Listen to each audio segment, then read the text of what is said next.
Hello everyone, welcome to my second episode of my Netflix reviews.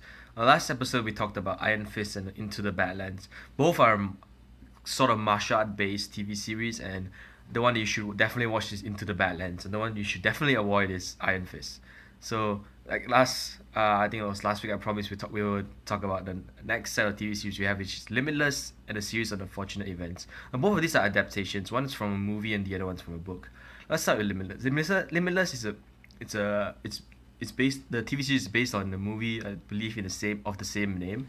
It's about this guy, and the movie was about this guy whose life was like, in a mess, and he took this pill and he got his whole life straight again. The TV is not so much different. This guy, he can't figure his life out, so he takes this pill called NZT. And if you're all familiar with the movie, NZT just unlocks, like, parts of your mind that helps you think critically and solve problems. And I thought it was really nicely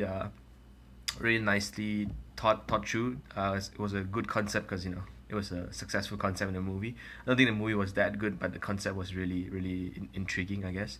I'm glad they made a TV series out of it. I showed a lot of potential as I watched it. Although I had a few problems with it because it was at the start of it, the movie started out with satisfactory amount of action, and then slowly as the story goes on, we see less and less action, more and more dialogue and talking.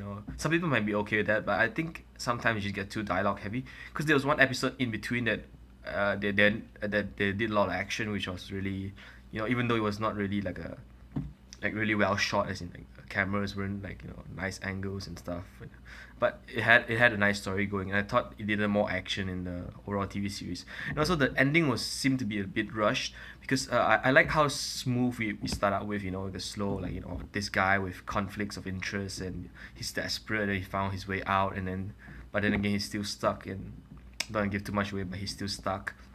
So he's like, torn between who to trust and who to be loyal to. And in the end, it's not concluded in the end of season one, but I think it was really rushed because the ending, I thought it could be better written out, because it was just like, like, oh, this is bad guy, oh no, we locked this bad guy up and it's done.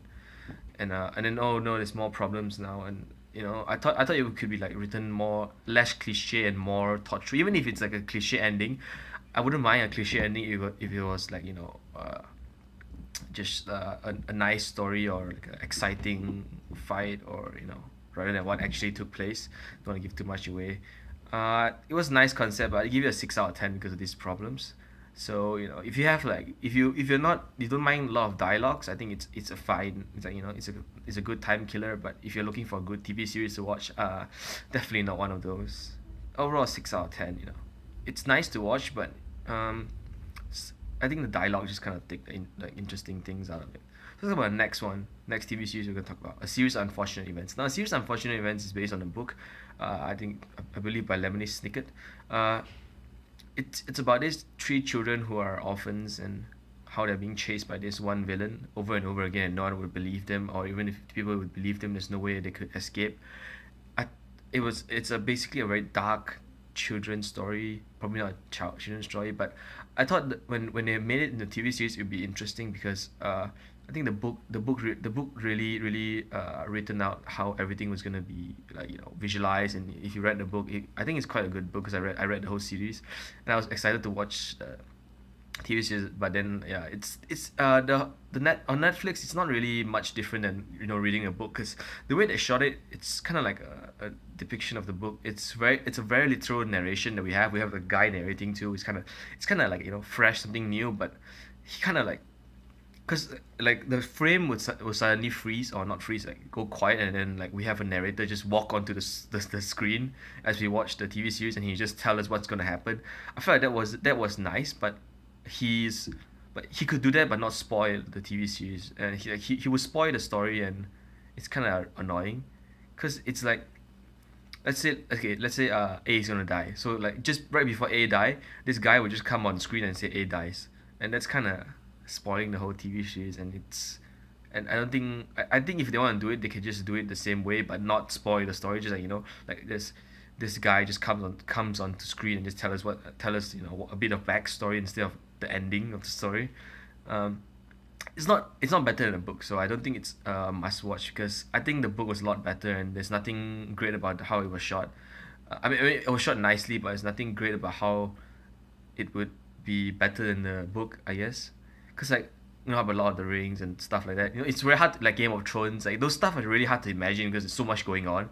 But in series, unfortunately, there's like, just enough stuff going on that you can imagine the whole thing in your mind, and you don't need like pictures to help you visualize it, which is why I don't think this TV series is gonna have a lot of success. I think it's okay if you're looking for like, you know, like a if you're like you're too lazy to read a book, and this will be fine. This will suffice. But I guess what I'm trying to say is that there's not a real need for this TV series. You know, like everything that I see, I can already imagine when I read the book. So, and I can imagine more when I read the book, because, you know, our imaginations go much wider than that. And the TV series is kind of limiting the book. It's nothing. It doesn't like, you know, change anything about the book, which I like. But the visuals are okay. They're not too stunning or too bad. But there's no need for it to have a TV series if it's not gonna, like, you know, wow us.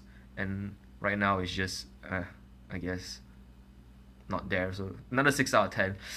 Overall, I enjoyed watching these two TV series, but I much rather see like more action from Limitless, and more of solid um, a solid narration, and a solid, like, you know, like why should we watch this TV series instead of reading the book for a series of unfortunate events.